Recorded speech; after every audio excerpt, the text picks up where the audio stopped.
سعودی عرب کے شہر قصیم کی شرعی عدالت نے اپنی تاریخ میں ایسا عجیب و غریب مقدمہ دیکھا جو کہ قصیم بلکہ پوری مملکت سعودی عرب میں نہ ہی پہلے کبھی دیکھا یا سنا گیا تھا۔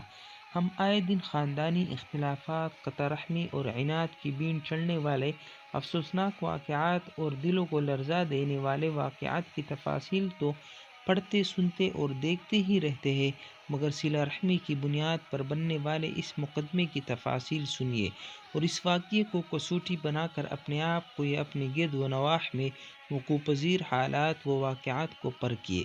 اس شخص کا نام حیزان الفہیدی الحربی ہے۔ یہ بریدہ سے 90 کلومیٹر کے فاصلے پر واقع ایک گاؤں اسیاح کا رہنے والا ہے۔ قصیم کی شرعی عدالت میں فیصلہ جیسے ہی اس کے خلاف گیا تو اس نے خود تو رو رو کر اپنی داڑھی کو آنسو سے تر بتر کر دیا، مگر اس کو دیکھنے والے لوگ بھی رو پڑے۔ آخر کس بات پر یہ زار و قطار رونا اور غش پڑ جانا؟ اولاد کی بے رخی، خاندانی زمین سے بے دخلی۔ حیزان کی بیوی نے اس پر خلا کا دعویٰ کیا۔ نہیں، ایسا تو کچھ بھی نہیں ہوا۔ تو پھر آخر کس بات کا رونا؟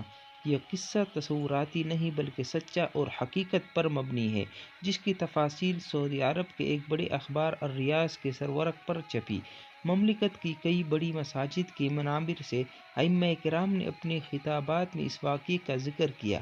سینکڑوں عربی ویب سائٹ اور فورمز پر لوگوں کی آنکھیں کھولنے والے اس واقعے کی تلخیص آپ کے لیے حاضر ہے۔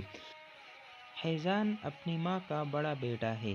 اکیلا ہونے کی وجہ سے سارا وقت اپنی ماں کی خدمت اور نگہداشت پر صرف کرتا تھا۔ حیزان کی ماں ایک بوڑھی اور لاچار عورت، جس کی کل ملکیت پیتل کی ایک انگوٹھی جسے بیچا جائے تو کوئی 100 روپے بھی دینے پر نہ آمادہ ہو۔ سب کچھ ٹھیک جا رہا تھا کہ ایک دن دوسرے شہر سے حیزان کے چھوٹے بھائی نے آ کر مطالبہ کر ڈالا کہ میں ماں کو ساتھ لے کر جانا چاہتا ہوں تاکہ وہ شہر میں میرے خاندان کے ساتھ رہ سکے۔ حیزان کو اپنے چھوٹے بھائی کا اس طرح آ کر ماں کو شہر لے جانے کا ارادہ بالکل پسند نہ آیا۔ اس نے اپنے بھائی کو سختی سے منع کیا کہ وہ ایسا نہیں کرنے دے گا۔ ابھی بھی اس کے اندر اتنی ہمت، سخت اور استطاعت ہے کہ وہ ماں کی مکمل دیکھ بھال اور خدمت کر سکتا ہے۔ دونوں بھائیوں کے درمیان تو تکرار زیادہ بڑھی تو انہوں نے معاملہ عدالت میں لے جانے کا فیصلہ کیا گیا، مگر معاملہ عدالت میں جا کر بھی جو کا تو ہی رہا۔ دونوں بھائی اپنے موقف سے دستبردار ہونے پر آمادہ نہیں ہوتے تھے اور عدالت پیشیوں پر پیشیاں دیتی رہی تاکہ وہ دونوں کس طرح حتمی نتیجے پر پہنچ سکے، مگر یہ سب کچھ بے سود رہا۔ مقدمے کی طوالت سے تنگ آ کر قاضی نے آئندہ پیشی پر دونوں کو اپنی ماں کو ساتھ لے کر آنے کے لیے کہا تاکہ وہ ان کی ماں سے ہی رائے لے سکے کہ وہ کس کے ساتھ رہنا زیادہ پسند کریں گی۔ اگلی پیشی پر یہ دونوں بھائی اپنی ماں کو ساتھ لے کر آئے۔ ان کی ماں کیا تھی؟ محض ہڈیوں کا ایک ڈھانچہ۔ بڑھیا کا وزن 20 کلو بھی نہیں بنتا تھا۔ قاضی نے بڑھیا سے پوچھا کہ کیا وہ جانتی ہے کہ اس کے دونوں بیٹوں کے درمیان اس کی خدمت اور نگہداشت کے لیے تنازع چل رہا ہے؟ دونوں چاہتے ہیں کہ وہ اسے اپنے پاس رکھے۔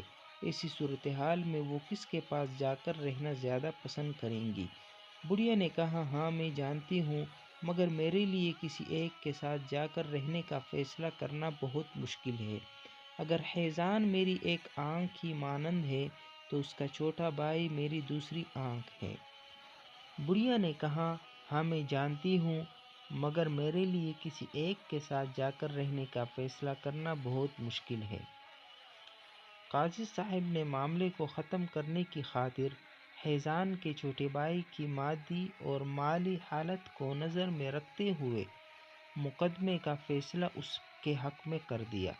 جی ہاں، تو یہ وجہ تھی حیزان کے اس طرح دھاڑے مار مار کر رونے کی۔ کتنے قیمتی تھے حیزان کے یہ آنسو، حسرت کے آنسو کہ وہ اپنی ماں کی خدمت پر قادر کیوں نہیں مانا گیا۔ اتنا عمر رسیدہ ہونے کے باوجود بھی ماں کی خدمت کرنے کو سعادت حاصل کرنے کے لیے یہ جدوجہد شاید بات حیزان کی نہیں، بات تو ان والدین کی ہے جنہوں نے حیزان جیسے لوگوں کی تربیت کی۔